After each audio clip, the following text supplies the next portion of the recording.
இறை வார்த்தை லூக்கா நற்செய்தி அதிகாரம் 5 இறைவசனங்கள் 33 முதல் 39 முடிய. அக்காலத்தில் பரிசேயரும் மறைநூல் அறிஞரும் இயேசுவை நோக்கி, யோவானுடைய சீடர்கள் அடிக்கடி நோன்பு இருந்து மன்றாடி வருகிறார்கள், பரிசேயர்களின் சீடரும் அவ்வாறே செய்கின்றனர், உம்முடைய சீடரோ உண்பதும் குடிப்பதுமாக இருக்கின்றனரே என்றார்கள்.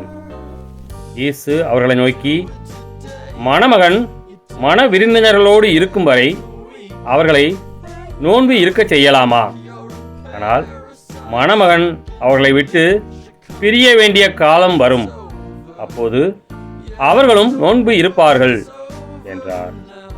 அவர் அவர்களுக்கு ஓர் உவமையை கூறினார். எவரும் புதிய ஆடையிலிருந்து ஒரு துண்டை கிழித்து அதை பழைய ஆடையோடு ஒட்டு போடுவது இல்லை. அவ்வாறே ஒட்டு போட்டால் புதிய ஆடையும் கிளியும் புதிய துண்டும் பழையதோடு பொருந்தாது. அதுபோல பழைய தோற்பைகளில் எவரும் புதிய திராட்சை மதுவை ஊற்றி வைப்பது இல்லை.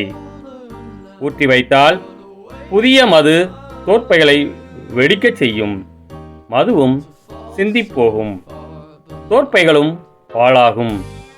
புதிய மதுவை புதிய தோற்பைகளில்தான் ஊற்றி வைக்க வேண்டும்.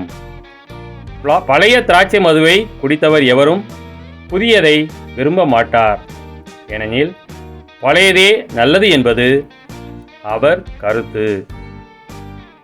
கிறிஸ்துவின் நற்செய்தி.